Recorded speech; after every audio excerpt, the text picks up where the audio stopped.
1977 साल असावं. तर तेव्हा पु ल काकांचा म्हणजे आपल्या महाराष्ट्राचं लाडकं व्यक्तिमत्व पु ल देशपांडे यांचा गदिमानं फोन आला. कुमारने घेतला होता. पप्पा तुमचा फोन आहे सांगितलं. पप्पा फोनवर आले आणि पुलंनी सांगितलं की आनंदवन दरवर्षी बालतरूची पालखी नावाचा एक सोहळा साजरा करतं. तर त्याकरिता बाबा आमटेंना तुमची एक कविता किंवा गाणं हवंय. तेव्हा मग गदिमाने सांगितलं, अरे पीएल माझी तब्येत तितकीशी साथ देत नाही, त्यामुळे मी प्रयत्न करतो आणि कविता पाठवतो. तेव्हा पु ल काका पटकन म्हणाले की त्या महापुरुषाची म्हणजे बाबा आमटेंची अशी इच्छा आहे की तुमचे पाय एकदा तरी आनंदवनाला लागावे. तर ते म्हणाले की ते काही शक्य नाही, पण मी कविता पाठवतो. आणि त्यांनी कविता जी पाठवली त्याचा मुखडा असा होता. सुंदर कविता होती. ती मला वाटतं शेवटची पण हा शेवटची कविता ठरली ती. कोवळ्या रोपट्या आज तू पाहुणा, कोवळ्या रोपट्या आज तू पाहुणा, कारण बालतरूची पालखी होती. भूषवी अंगणा येऊन या, श्यामसुंदराच्या देहुड्या ढंगात, श्यामसुंदराच्या देहुड्या ढंगात, येई या घरात आनंदाने. आणि नंतर गदिमा 1977 साली 14 डिसेंबरला आपल्याला सोडून गेले. काही वर्षांनी 5-6 वर्षांनी कुमारचं आणि माझं लग्न झालं आणि मला आनंदवनात जायचा योग आला. तो कसा, तर माझी बहीण प्रीता भट्टे जी आकाशवाणी दूरदर्शनसाठी मुलाखती घ्यायची, तिला बाबा आमटेंची मुलाखत घ्यायच्याविषयी सांगितलं गेलं होतं आकाशवाणी मुंबई केंद्रावरून. झालं तर आम्ही आनंदवनातच जायचं ठरवलं. आमच्या शाळेचे इनामदार सर आठवत असतील ते आणि त्यांची कन्या, मी आणि प्रीता आनंदवनात गेलो. तेव्हा बाबा आमटेंच्या परिवारानं आमचं खूप चांगलं स्वागत केलं. आणि साधनाताई तर मला आठवतं की घरच्या गाईच्या दुधाचं श्रीखंड आम्हाला अगत्यपूर्वक वाढत असत. आणि बाबा म्हणजे आमचं महत्भाग्य हे की बाबा स्वतः आम्हाला आनंदवनाचा परिसर, तिथली शेती माती, उद्योगधंदे स्वतः आमच्याबरोबर हिंडून दाखवत असत. आणि एक दिवस असंच सकाळी बाबांबरोबर हिंडताना आम्हाला ते एका वर्गात घेऊन गेले आनंदवनातल्या. आणि तिथे दिव्यचक्षू मुलं होती.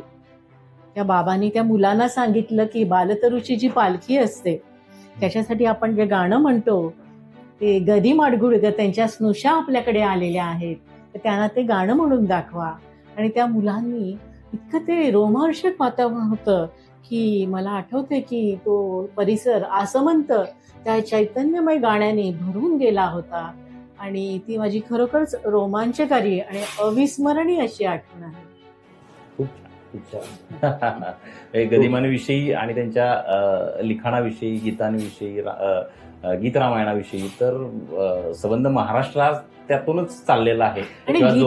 जोपर्यंत सूर्यचंद्र तारे आहेत तोपर्यंत त्यांचं ते गीत रामायण हे कालातीत असणार आहे आणि ते जिवंत असणार आहे. यात बाबूजी जोपर्यंत मराठी आहे नक्कीच गीत रामायण. तर गीत रामायणाविषयीची एक आठवण म्हणजे की गदिमा आणि बाबूजी यांचं अद्वैतच होतं हे आपण सगळे जाणतोच, कारण अतिशय उत्कृष्ट अशी चित्रपट गीत रामायण त्यांच्याकडून निर्मिलं गेलं.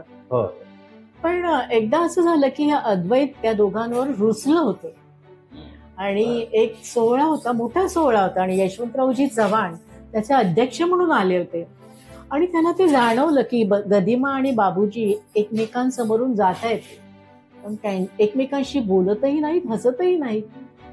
मग त्यांनी त्या दोघांनाही जवळ बोलवलं आणि आपल्या एका कवेत गदिमांना घेतलं आणि बाबूजींना दुसऱ्या कवेत, आणि त्यांना सांगितलं की तुम्ही महाराष्ट्राच्या सांस्कृतिक ठेवीचे शिलेदार आहात. महाराष्ट्राला तुमच्याकडून नवनिर्मितीचा ध्यास आहे, तर तुम्ही असं करून कसं चालेल. आणि त्यांच्यातला दुरावा कायमचाच मिटवून टाकला आणि आपण जाणतो पुढे अतिशय उत्कृष्ट अशी चित्रपट गीतं निर्मिली गेली. हा एक प्रसंग खूप सांगण्याजोगा आहे. काही क्षण पूर्वीचे लोकही तशीच होते बघा ना. म्हणजे यशवंतराव चव्हाणांनी त्या दोघांना एकत्र घेणं आणि त्यांना लक्षात पण येणं की काहीतरी तर बिनसलेलं दिसतंय. बरोबर, अगदी बरोबर. त्याच्यातून तो आता ते यशवंतराव चव्हाण हे खूप चाणाक्ष होते, खूप हजरजबाबी होते, खूप दूरदृष्टीचे होते आणि त्यांचं नितांत प्रेम होतं साहित्याचं. असं होतं की सुधीर फडक्यांनी त्याला गीत चाली दिल्या, त्या तोडीचं लिखाण पण तेवढंच पाहिजे, समर्थ पाहिजे, चाल सुचतील. बरोबर. आणि मला तर मी ऐकलेलं सगळं की ते अक्षरशः ट्रेनमधून प्रवास करताना तिथे चाली लावायची बसल्या बसल्या. हो हो हो आणि ते काही गाणी म्हणजे मला वाटतं दैवजात दुःखी भरतातले one of the greatest song पराधीन आहे पराधीन जगती आहे पुत्र जगती पुत्र मानवाचा. मानवाचं. ते मला वाटतं मग त्याने ट्रेनमध्ये त्याची चाल लावली आहे की काहीतरी असं ऐकलं होतं. कदाचित चुकीचं पण आणि असेल. विशेष सांगायचं म्हणजे की नितीनच्या वडिलांनी, तुला बोलायचंय काय असं सांगायचं? नाही, सांग सांग. नाही, रमेश काकांनी पंचवटीत आमच्या घरी येऊन गदिमांना त्यांचा गीतबान हा गीतरामायणाविषयी जी समीक्षा लिहिली होती ते हो. पुस्तक त्यांनी गदिमांना दिलं. आणि ती आणि एक आठवण आहे. इतकं नाही, आणि वडिलांचा आणखीन एक स्वभाव आहे. पूर्वीच्या लोकांची ही श्रम घेण्याची वृत्ती होती. आता तशी राहिलेली नाही, कारण मीडिया वाढली, सर्व त्यामुळे या लोकांना दोष देण्याचा अर्थ नाही. आता सुधीर फडक्यांची मुलाखत घेण्यासाठी त्यांना दिवाळी अंकात लिहायचं होतं.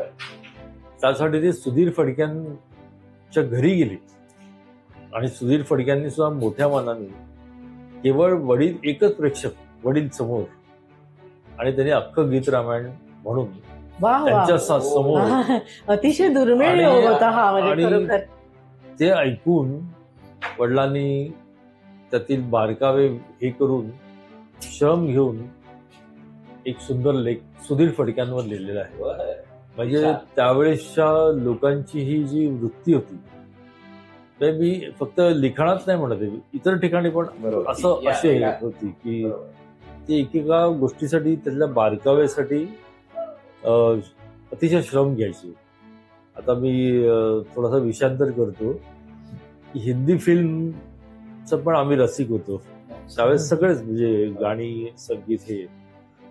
त्यातलं तुम्ही गाईड ही फिल्म जर तुम्ही बघितले ऐकले असतील, त्यातली गाणी देवानंद आणि वैदा रेहमान, फार सुंदर चित्रपट आणि फार सुंदर अशी गाणी होती त्यातली. त्यातलं एक गाणं आहे दिन ढल जाय.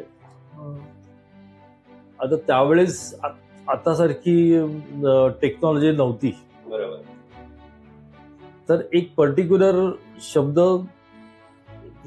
एस डी बर्मनला हवा तसा येईना, आणि म्हणून त्यांनी रिहर्स करायला लागली ती संपूर्ण म्युझिक आणि संपूर्ण ताफा जो आहे अशी 27 वेळा रिहर्सल झाल्यानंतर ते गाणं कम्प्लीट झालेलं आहे.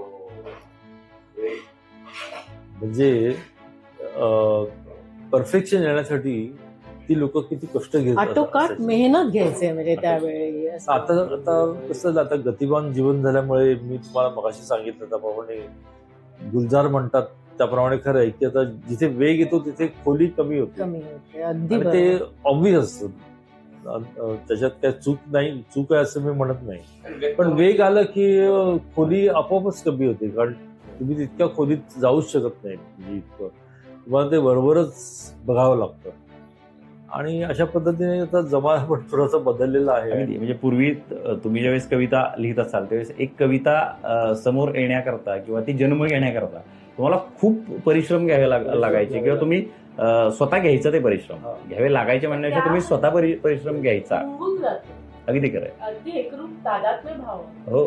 आणि आता बघा ना, आता जर व्यक्त होण्याची संसाधनं खूप जास्त आहेत, सोशल मीडिया हो खूप जास्त आहेत. त्यामुळे त्या साहित्यामध्ये, त्या लिखाणामध्ये किती दर्जा आहे, किती त्या कवितेत खोली आहे, खोलीवरून आपला विषय चालला ते त्याच्यावरती प्रश्नचिन्ह आहे असं म्हणायला हरकत नाही.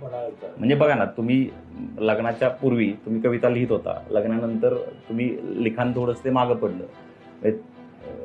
गीत रामायण आला असेल किंवा अगदी गदी माडगुळकरांच्या स्नुषा म्हणून सुद्धा तुम्हाला ते दडपण आलं असेल, आणि त्यानंतर ते मागं पडलं, ते आत्ता कुठे परत बरोबर ते पद्य मागं पडलं त्यामुळे.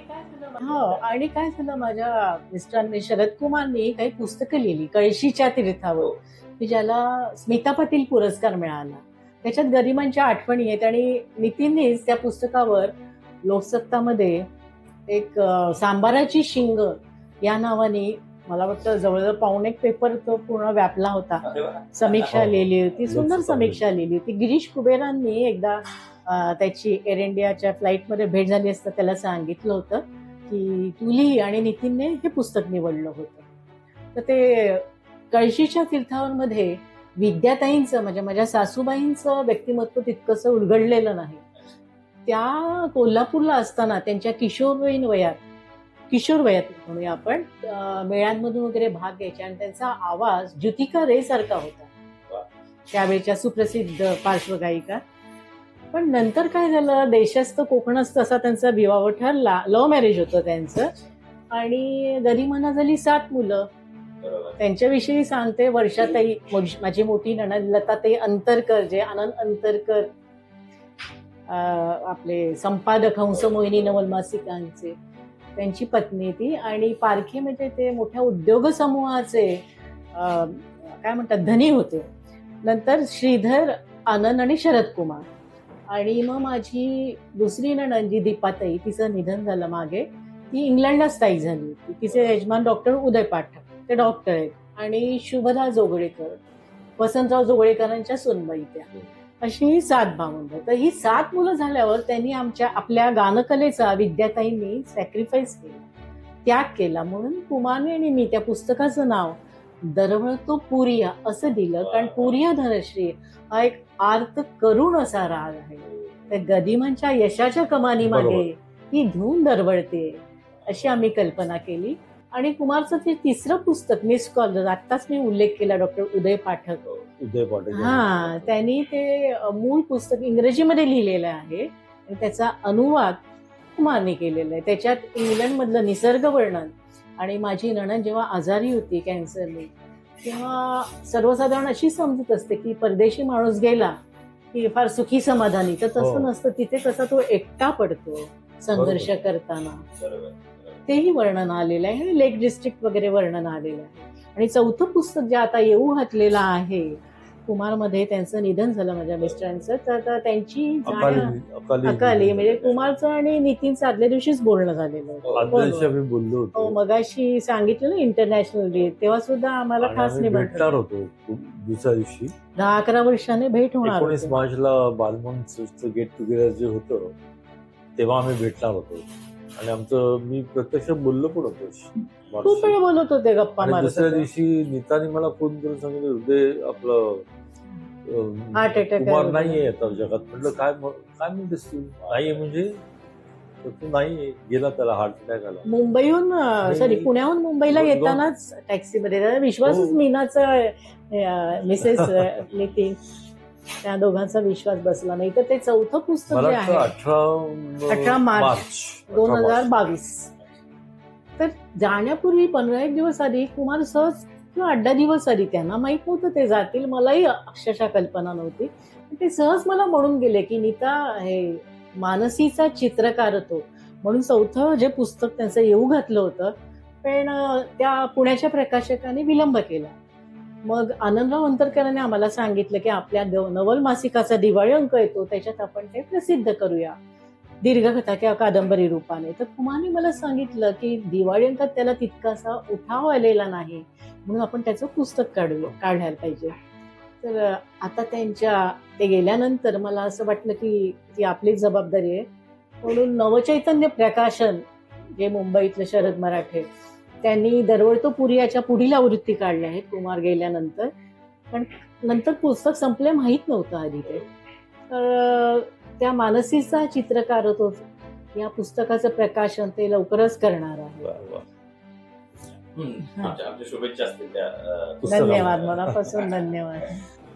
तुमची सबंध हयात जी आहे ती महाराजासोबत गेली आणि महाराजाच्या एअर इंडियाच्या खूप आठवणी असणार आहे तुमच्याकडे. आणि त्या आठवणींपैकी काहीतरी एक सिद्धिविनायकाच्या बाबतीमधली आठवण घडलेली आहे. फार सुंदर आठवण आहे सिद्धिविनायकाची बाबतीत. एकदम तुम्हाला आठवली आहे, फार सुंदर आहे.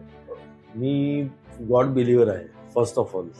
हल्ली देवावर विश्वास ठेवणं म्हणजे जरा कमी धरलं जातं, पण मी तसं काही करत नाही. मला माहिती आहे निर्गुण निराकार अनादि आनंद ब्रह्म ते अजून कोणीतरी कोणत्याही यांनी महापुरुषाने बघितलेलं नाहीये, सायंटिस्टने प्रूव्ह केलेलं नाहीये. आपल्याला साध्या साधू संतांनी आपल्याला सांगितलेलं ते फॉलो करायचंय की त्याला सगुण साकार रूप द्या. कुठचंही असू दे, ते विठ्ठलाचं तुम्ही दिलं. आम्हाला सिद्धिविनायक द्यावंसं वाटतं, पण सिद्धिविनायक म्हणजे हा फक्त मंदिरातला असं नाही, तर तो माझ्यासाठी सर्वत्र आहे. सगळ्या ठिकाणी साक्षात क्रिकेटचा देवच तुमच्या घरी आहे त्यामुळे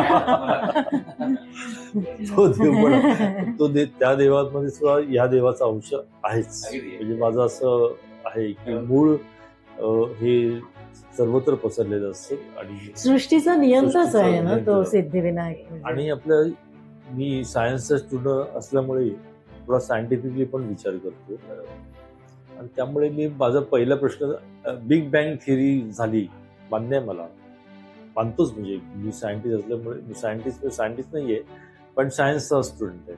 बिग बँग थिअरी झाली त्या स्लॉजिंजर नावाचा एक जर्मन सायंटिस्ट होता. त्याने हा प्रश्न उपस्थित केला होता की जे एका बिंदूचा स्फोट होऊन हे जग झालं मान्य आहे, पण न्यूटनच्या 200 वर्षापूर्वीच्या नियमाप्रमाणे त्याला जर कुठच्याही गोष्टीला स्थिर धक्का लागला नाही किंवा बाहेरून बघितलं गेलं नाही तर त्याच्या स्थितीमध्ये फरक पडत नाही. ते वर्षानुवर्ष तसंच राहतं. मग ह्याचा स्फोट कसा आला याचा अर्थ कोणीतरी ह्याला बघितलं असलं पाहिजे. कारण त्याचा लॉजिकने शोध लावला होता की आपण जेव्हा एखाद्या गोष्टीकडे बघतो तेव्हा आपण पण बदलतो आणि ती गोष्ट पण बदलते. मग त्या बिंदूकडे कोणीतरी बघितलं असलं पाहिजे किंवा त्या बिंदूला बाहेरून हात लावला असला पाहिजे. तो हात कोणाचा किंवा ते बघणं कोणाचं हे कोणतरी असणारच. वडील इट इज, आपण तिथे सोडून देऊया, आपला तो विषय नाहीये. तर मी मानतो देवाला आणि मला जे रूप आवडतं ते म्हणजे सिद्धिविनायक. तर मी फ्लाईटला घेऊन जायचो, तसा मी घेऊन गेलो होतो आणि आता जेड्डा म्हणजे सौदी अरेबियामध्ये लँड होतो. सौदी अरेबियामध्ये मुस्लिम कंट्री होती आणि ते जरा कडवे लोक आहेत. म्हणजे पूर्वी होते, आता ते बरंच शिथिल झाल्यात. ही मी तुम्हाला अगदी 25 वर्षापूर्वीची गोष्ट सांगतो तुम्हाला. त्यावेळेस मी लँडिंगच्या आधी माझी बॅग उघडली तर तिथे सिद्धिविनायकचा फोटो होता. तर तिथलाच एक मुस्लिम मला म्हणाला की आप ये फोटो मत कैरी करो. म्हटलं क्यों? तो म्हणाला की ये आपको देखेंगे तो ये फोटो तो फेक डालेंगे लेकिन आपको भी तमाचे मारेंगे और आपका इंसल्ट करेंगे. आपको उनका अगर मूड ठीक नाही तो आपको जेल में भी डालेंगे. म्हटलं इतकं एवढं यांचं आहे. मी घाबरलो. म्हटलं मी ते ओव्हरकोटच्या खिशात ठेवलं, खिशामध्ये आतमध्ये ठेवलं, आतल्या खिशामध्ये. आणि कस्टम हॉलमध्ये आलो. तो जो तपासणारा होता कस्टम ऑफिसर तो तिरसट होता पुष्कळ. तो माझ्याकडे बघत बघत त्यांनी सुटकेस बंद केली, जणू काय मी ड्रग कॅरी करणार असावं अशा रीतीने संशयाने बघत बघत एक एक काढत होता तो. त्याला काय सापडलं नाही. माझ्या दृष्टीने ते महत्वाचं नव्हतंच, माझ्या दृष्टीने तो ओव्हरकोट महत्वाचा होता. नंतर आली ब्रीफ केस आली, ते पण त्यांनी बघितलं. ते झाल्यानंतर मला असं वाटलं मी सुटलो. त्यांनी माझ्याकडे चक्क मी तो ट्रॉलीवर ठेवलेला होता माझा ओव्हरकोट, तो मागितला. तेव्हा माझ्या छातीत धडधड व्हायला लागली. म्हणजे बापरे, आता सापडणार. आणि त्याने पहिल्या खिशामध्ये हात घातला, ते च्युइंगम वगैरे काय काय मिळालं. दुसऱ्या ह्याच्यात तिथे पेन किंवा काहीतरी मिळालं. त्याने आतल्या खिशात हात घातला. तेव्हा तर मात्र मी देवाला म्हटलं की देवा आता तुला वाचव. कारण तू असशील तर तूच वाचवणार असशील, बाकी माझा याच्यावर कंट्रोल नाही. तूच तुझं संरक्षण कर, आता काय करायचं. पण त्या तिसऱ्या खिशात मग काहीतरी आणखीन निघाला आश्चर्याची गोष्ट म्हणजे. आणि त्यांनी चौथ्या खिशात हात घातला. इथे तर नक्कीच फोटो होता. आपलं झालं. आता म्हणलं आता आपली रवानगी करून जात बहुतेक. विकेट पडणार होता. विकेट पडली होती बहुतेक. पण आश्चर्य इथे मला एक मोठा सुंदर अनुभव आला. पुष्कळ हा योगायोग म्हणतील मला. हा असे योगायोग माझ्या आयुष्यात बरेच आले. मी परमेश्वराचीच कृपा समजतो की तेवढं त्याला कुठेतरी हाक म्हणली यास्मिन म्हणून. आणि तो तिथे वळला. हात असा धरलेला आहे ओव्हरकोटचा आणि चौथ्या खिशात आहे. तो वळला आणि त्या दोघांची काहीतरी महत्वाच्या गोष्टीवर चर्चा चालू झाली. यास्मिन आणि कास्मिन कोण असेल तो, महत्वाच्या गोष्टीवर चर्चा बराच वेळ चालली. म्हणजे 5-10 मिनिटं त्याची तेही विसरलेच होते. आणि त्याच्यानंतर तो आला, काहीतरी घन काम होतं, तो विसरला आणि त्याने माझ्याकडे गोंधळून बघितलं. म्हणून क्या है आपका आपका क्या है? म्हटलं कुछ नाही, आप तो हो गया ना आपका? तर म्हटलं हो गया. मी कशाला म्हणू की नाही अजून राहिले ते. तर मी म्हटलं हो गया हो गया. तो म्हणला ठीक आहे चलो ये कोट ले लो और आप निकलो नेक्स्ट. तेव्हापासून म्हटलं खरंच ही परमेश्वराची अगाध इच्छा होती. ती भावना दृढ झाली म्हणजे त्याच्यानंतर मग मी तिथे नेणं बंद केलं. कारण आपण स्वतःहून चूक नाही करायची. देवाने देवाचं संरक्षण केलं. खूप छान आठवण होती ती. आता जाता जाता सगळ्यात महत्वाचं म्हणजे की आता आपल्या कविता, तुमच्या कविता झाल्या, मॅडमच्या कविता झाल्या, म्हणजे दोन्ही वर्षांचा आपलं बऱ्यापैकी सगळं गप्पांच्या स्वरूपात बऱ्याच गोष्टी बाहेर पडल्या. तशी आता अजून एक कविता आहे की जी क्रिकेट विश्वाची कविता आहे आणि अख्खं भारतच फक्त नाहीये तर सबंध क्रिकेट विश्व त्या व्यक्तीकडे एक आदराने आणि खूप सन्मानाने आपला सचिन म्हणून म्हणतं. कारण एकमेव भारतरत्न असं असेल की त्याला आरेतुरे केलं जातं. म्हणजे अगदी लहानांपासून ते थोरांपर्यंत सगळेजण आदराने आरेतुरे करतात. ते म्हणजे भारतरत्न सचिन तेंडुलकर. आता त्यांच्याविषयी जाणून घेण्याची आमची खूप मनापासून इच्छा आहे. कारण तुम्ही खूप चांगल्या पद्धतीनं त्यांना उलगडू शकता. तुमचा सक्का छोटा भाऊ आहे. तर मैदानातला सचिन आणि घरातला सचिन याविषयी आम्हाला तुमच्याकडून जाणून घ्यायला आवडेल. आणि तुमचं आणि त्यांचं आत्ता नातं कसं आहे? तुमचं आणि त्यांचं भावनिक नातं कसं आहे? खरं म्हणजे ऍक्च्युली सचिन जेव्हा जन्मला ना, ही गोष्ट बऱ्याच जणांना माहितीच नाहीये. 24 एप्रिल 1973. आणि तो कुठे जन्मला? तेव्हा आम्ही चाळीत राहतो, शिवाजी पार्कला. सांगितलं तुम्हाला आधी इथंच. आणि शिवाजी पार्कच्या कॉर्नरला डॉक्टर श्रद्धानंद ठाकूर यांचं हॉस्पिटल होतं. तर तिथे त्याचा जन्म झाला. दुपारच्या सुमारास झाला पाहिजे, मला एक्झॅक्टली टाइम आठवत नाही. पण आम्ही जेवायला बसलो होतो इथे आतल्या खोलीमध्ये. 2च खोल्या होत्या चाळीमध्ये.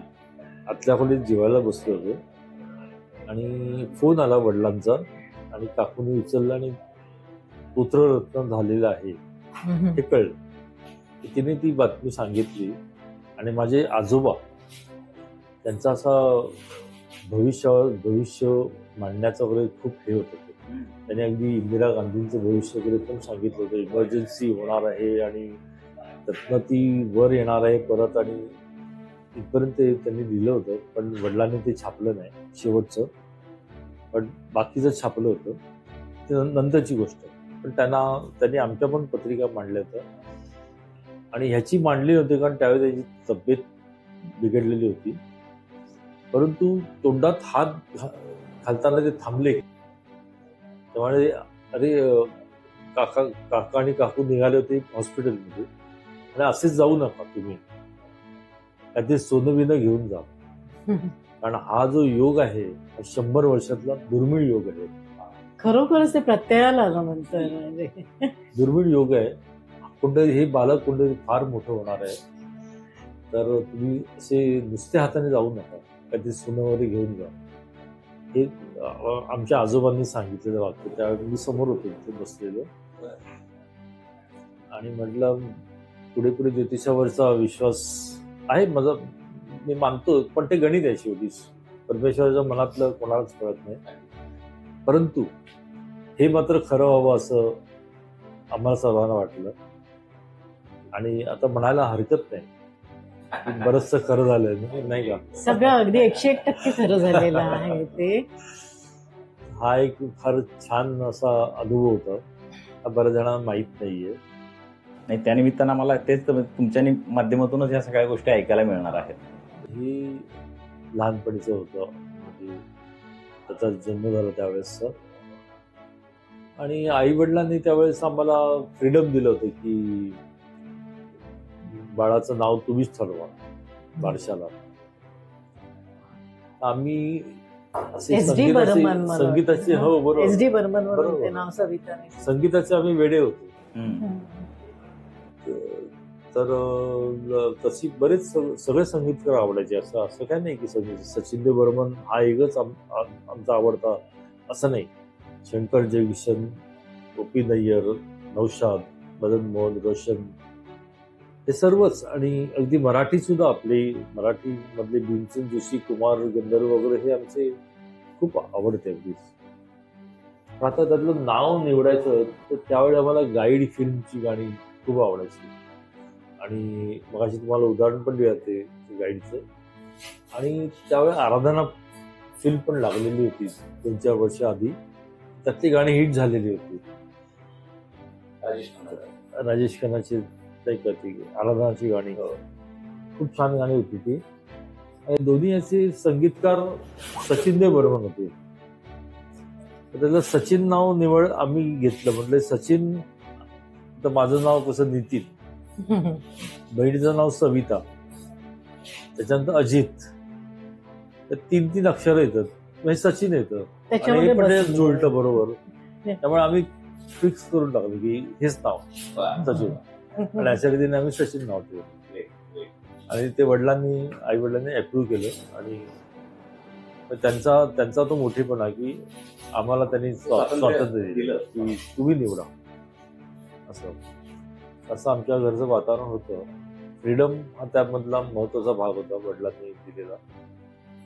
आणि हेच फ्रीडम आज सचिन पण म्हणतो की त्याला हे जे फ्रीडम मिळालं, त्याला जे हवं, स्वप्न बघायला त्यांनी शिकवलं वडिलांनी थोडक्यात. तुला कविता लिहायची, तू कविता लिहिली. असं बघितलं नाही की पुढे त्याचा काय फायदा आहे. तुला क्रिकेट खेळायचं, पण क्रिकेटर नाही झालं तर काय होणार हा विचार त्यांनी नाही केला. आपल्याला जे आवडतं काम ते करायचं. सचिन सरांच्या अनेक इंटरव्ह्यू मधून ऐकायला मिळतं वडिलांविषयी ज्यावेळेस ते व्यक्त होतात त्यावेळेस ते म्हणतात की वडिलांनी तुम्हा सगळ्या भावंडांना प्रोत्साहन दिलं, स्वातंत्र्य दिलं. त्यावर एक खूप चांगली शिकवण दिली की कधीही आयुष्यात शॉर्टकट मारू नका. जे कराल ते अगदी खोलवर जाऊन करा आणि त्यात अगदी मनापासून करा. हे सचिन सरांच्या अनेक इंटरव्ह्यू मधून ते ऐकायला मिळतं आणि तेच आता परत तुमच्या तोंडून परत आम्हाला तेच ऐकायला मिळतं. सचिन तेंडुलकरांचा पदार्पणाच्या अगोदरचा काळ तुम्ही सगळा मांडला, पदार्पणानंतरचा काळ आम्हाला तुमच्या तोंडून ऐकायला आवडेल. आता तो अर्थात वर्तमानपत्रांच्या माध्यमातून, सोशल मीडियाच्या माध्यमातून आमच्याही पिढीनं तो सगळा अनुभवला. मीही खूप डायट फॅन सचिन तेंडुलकरांचा. परंतु स्टेडियम मधले सचिन तेंडुलकर आणि घरातले सचिन याविषयी आणि घरात आता सचिनचं कसं आहे की सचिनला एकदा प्रश्न विचारला होता पत्रकारांनी की तुझं आवडतं रिसॉर्ट कुठचं, त्यांनी घर असं उत्तर दिलं. म्हणजे इतक्या ठिकाणी तो राहिला, पण घर त्याचं खूप आवडतं. आणि वडिलांचा हा जो गुण होता की संवाद बांधून ठेवणं, कुटुंब वत्सलता, कुटुंब एकत्र बांधून ठेवणं. म्हणजे अगदी चुलत भावंड, मामी भावंड सर्व एकत्र यायचे. आजही आम्ही गणपती करतो. 1 वर्ष माझ्याकडे असतं, 1 वर्ष सचिनकडे असतं. त्याच्या मागचा महत्वाचा हेतू असा आहे की त्यामुळे अगदी पुण्याहून सुद्धा आमची चुलत भावंड, हे ते मामे भावंड सगळे येतात. आणि हा जो गुण आहे हा सचिनकडे पण आहे. आणि सर्व भावंडांवर, आपल्या घरातल्यांवर खूप जवळीक असणं, एक प्रकारचं बांधून ठेवणं, असं ही त्याची वृत्ती आहे.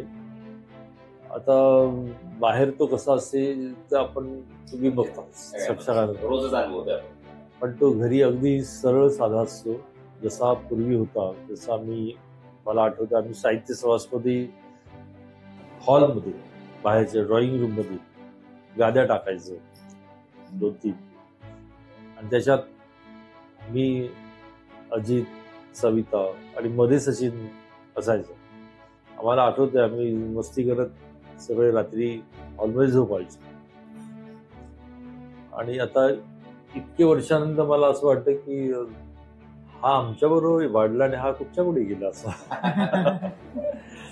पण अजूनही तो तसाच जुना जसा पूर्वीचा होता तसाच राहिलेला आहे. त्यात जरा पण फरक पडलेला नाहीये आणि याचा आम्हाला अभिमान आहे की असंच त्यांनी राहावं अशी माझी इच्छा होती आणि तशीच आहे ती इच्छा पुरी पण झालेली आहे. आणि अजितने त्याला फार मोलाचं मार्गदर्शन अजितने केलं त्याला ते सांगायला खूप पाहिजे. फार म्हणजे अजित त्याला खरं म्हणजे अजितमुळे Guidance. तो घडला असं म्हणता येईल. बरोबर.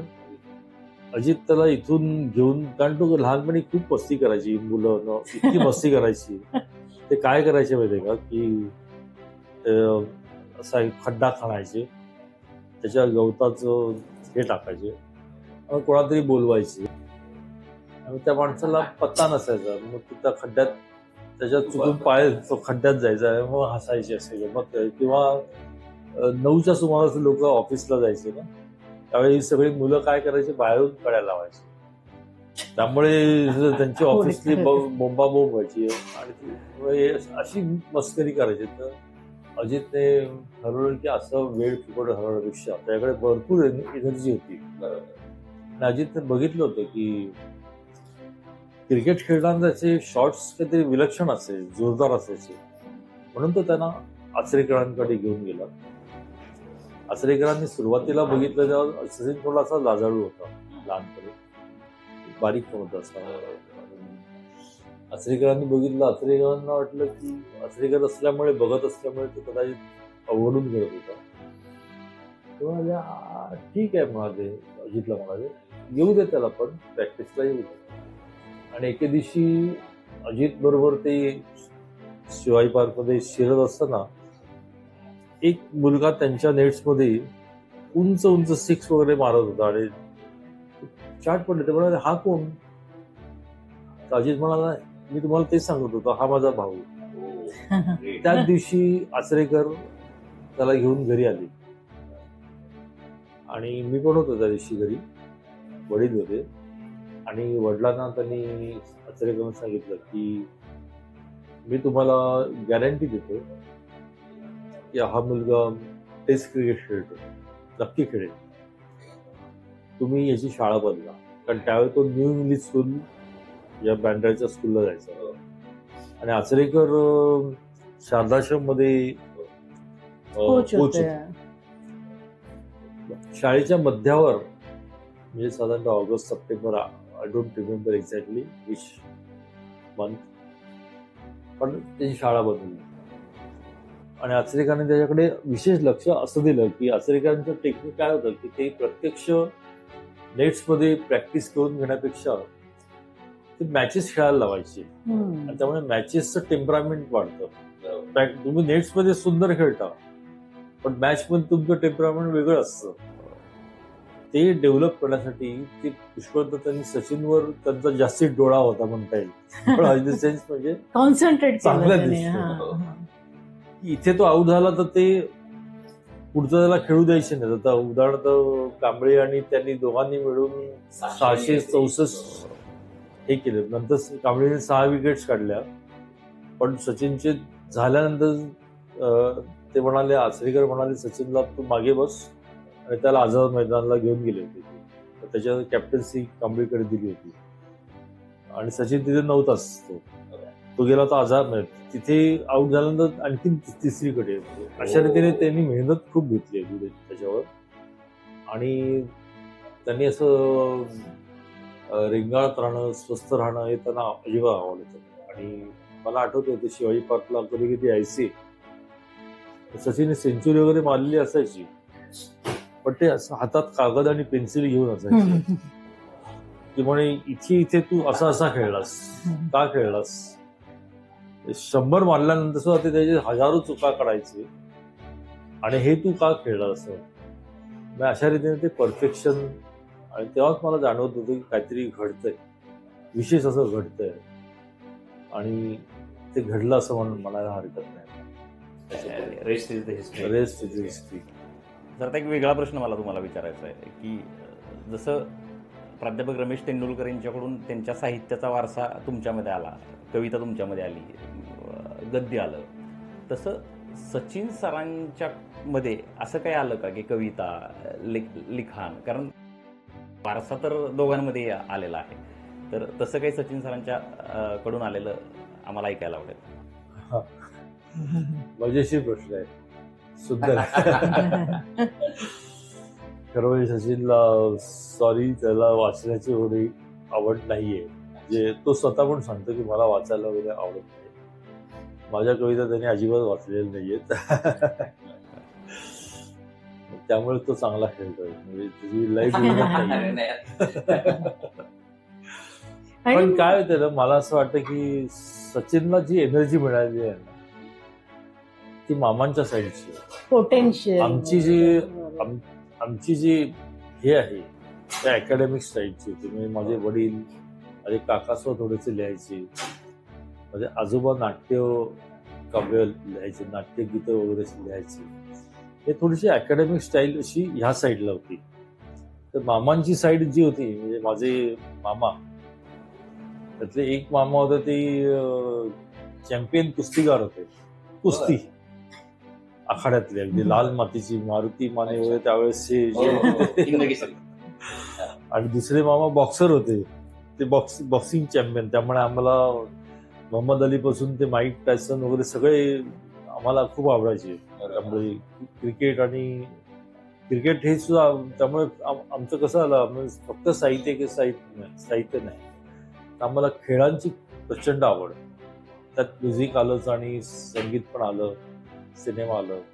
त्यामुळे सगळ्या ठिकाणी असं विभागलेलं असं आमचं हे आहे. पण ही जी एनर्जी आहे सचिनला आलेली, ती मामांकडची आली आणि त्यामुळे तो लहानपणी सुद्धा त्याच्या अंगात असं वारं भरल्यासारखं. बाकीची मुलं 8-8:30 झाले की घरी निघून जायचे, हा एकटाच कॉलनीला जोर जोरात राहून मारत असायचा. एवढी एनर्जी त्याच्या अंगामध्ये होती. तर त्याच्याकडून घरी बसून अभ्यास करून शाळेला जाणं हे एक्सपेक्ट करणं जरा कठीण होतं. त्याच्यातलं एक मला एक गमतीशीर गोष्ट आठवते की लहानपणी एकदा असा त्याला शाळेला जायचा थोडासा कंटाळा यायचा. तर एकदा त्या स्वारीची काही तयारी दिसत नव्हती शाळेला जायची. आई म्हणाली की काय हो, आज तुमचं हे दिसत नाही बरोबर, शाळेत जाण्याचा मूड दिसत नाहीये. तर त्याचं उत्तर काय होतं किंवा सध्या मी 1 महिनाभर कॅज्युअल लिव्ह घेतली. आता ती येल्याचे मध्ये असल्यामुळे ते कॅज्युअल लिव्ह शब्द त्याने ऐकले होते, कानावरून गेले, त्याने ते टाकून दिले. म्हणून शाळेला मी सध्या कॅज्युअल लिव्ह घेतली 1 महिनाभर. तर असा तो शाळेला कंटाळा करायचा, बरोबर आहे. पण असं असं नाही की कोणाला कशासाठी घडवलं असतं देवाने, आपल्याला माहिती नाही, कल्पना नसते. बहुतेक जण, तुम्ही जर इतिहासाचं पुस्तक वाचले असेल, बघितलं असेल, तर जे लोक शाळेमध्ये ड्रॉपआउट झाले, शिकले नाहीत, त्याच माणसाने इतिहास घडवले आहेत जास्तीत जास्त. बघा तुम्ही, हा तेच म्हटलं मी, तेच तसंच झालं. ते त्याचा तो शाळेत असताना 10वीत असतानाच तो पाकिस्तानच्या टूरला गेला. त्या प्रश्न पडला होता की आता शाळा करायची की पाकिस्तान. म्हटलं प्रश्नच येत नाही, कारण पाकिस्तानला टीम मध्ये चान्स मिळणं ही अशक्यपाय गोष्ट आहे. 15-16 वर्षाचं असताना असं शाळेतलं आपण नंतर बघू, नंतर हे होईल. मग तो टूर करून आल्यावर माझ्या बायकोने, मीनाने त्याचा अभ्यास घेतला.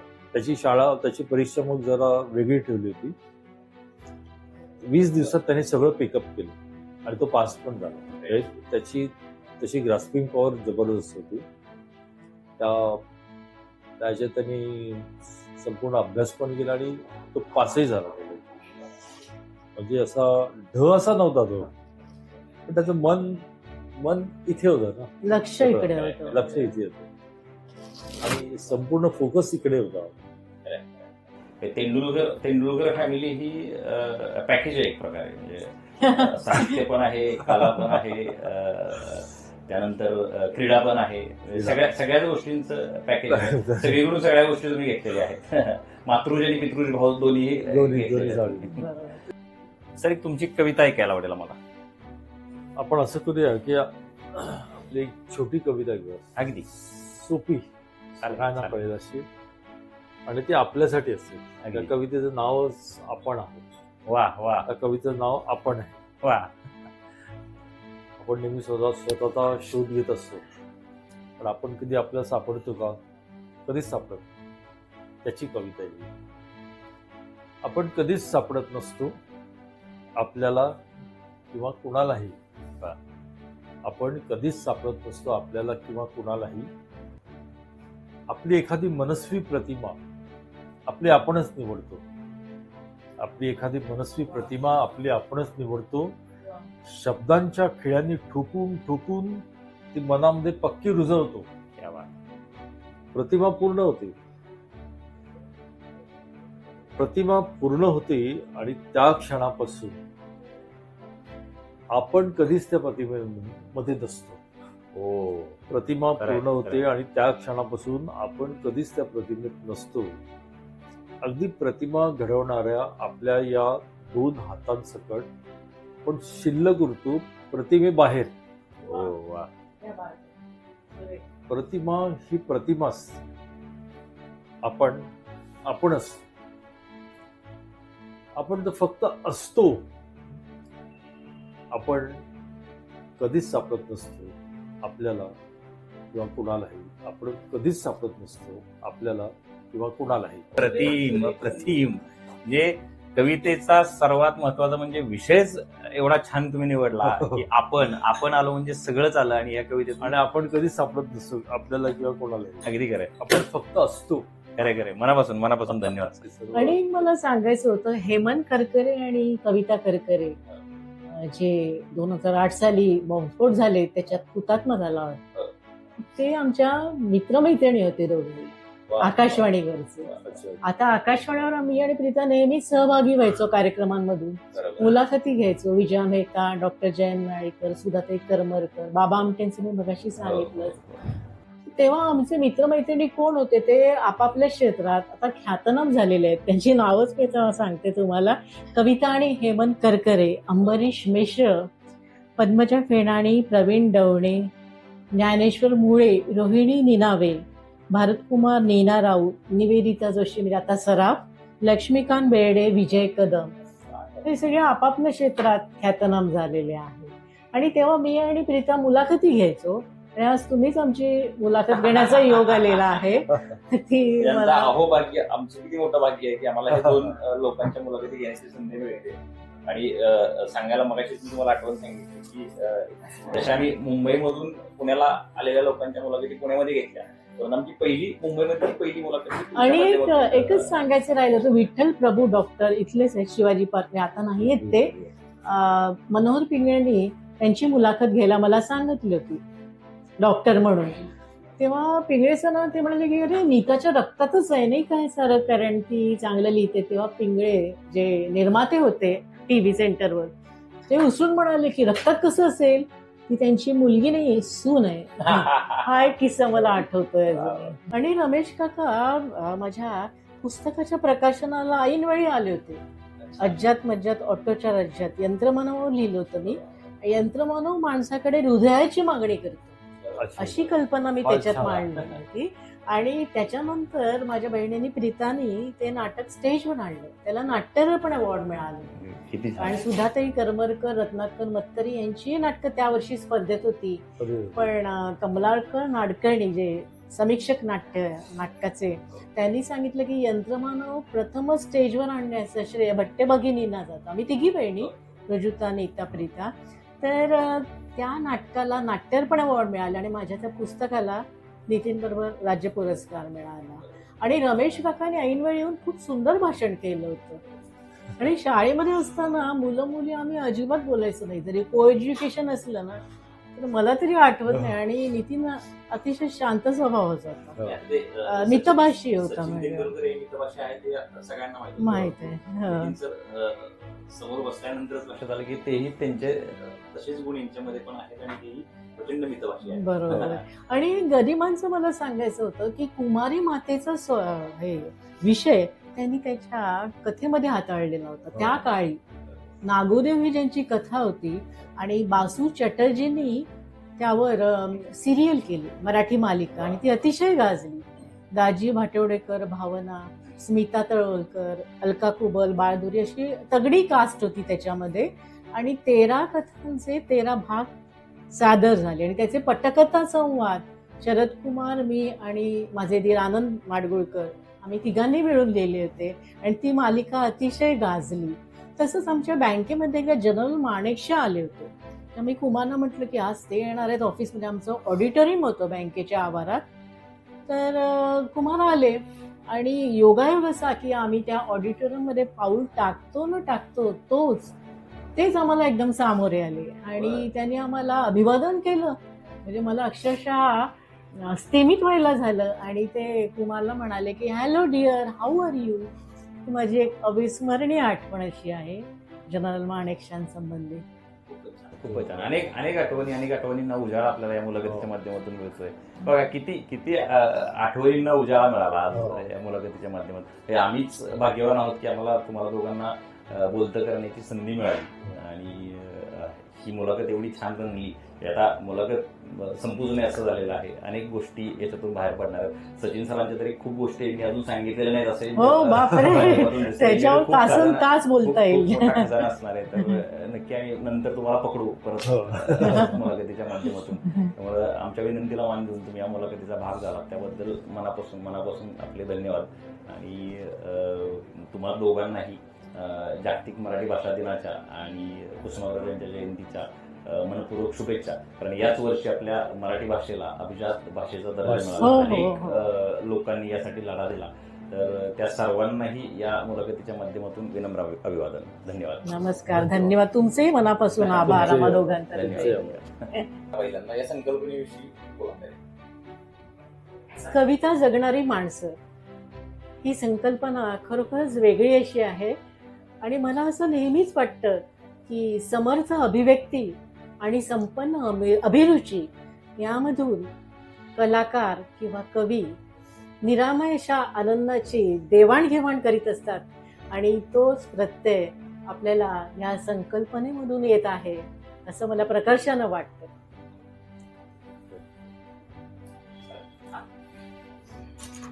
मध्ये काही वर्षांपूर्वी म्हणजे हे कविता जगणारी माणसं म्हणजे अक्षरशः जी जगत आहेत कविता जगणारी माणसं, याचा एक मला अगदी खराखुरा अनुभव आला. तुम्ही सांगतो तुम्हाला तर वा.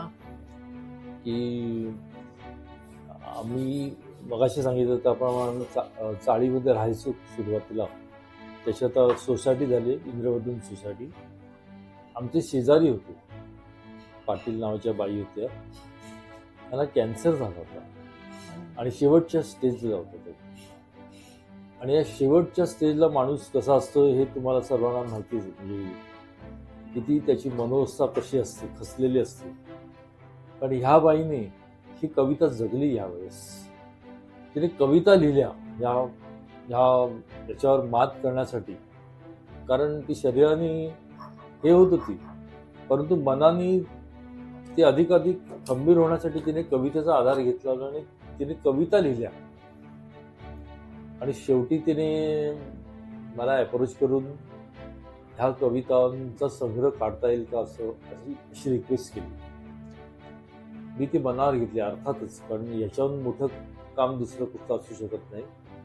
मी सुदेश इंगलासपूर याला संतोष खाड्डे या माझ्या मित्राच्या सहाय्याने फोन केला आणि सुदेशने लगेच ग्रंथालयासाठी ताबडतोब सर्व कामं बाजूला टाकून त्यांनी तिच्यासाठी हा कविता संग्रह छापला.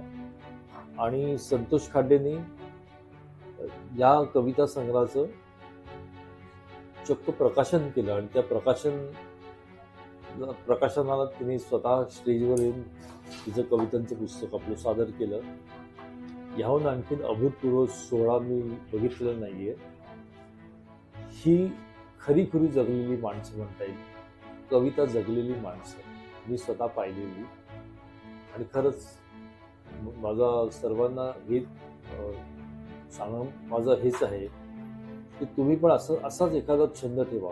आणि कवितेने खरंच अशी एनर्जी मिळते, खरोखर निर्मितीची एनर्जी आहे ती, की ज्याने कॅन्सर सारख्या गोष्टीला सुद्धा त्यांनी लढा दिलेला आहे.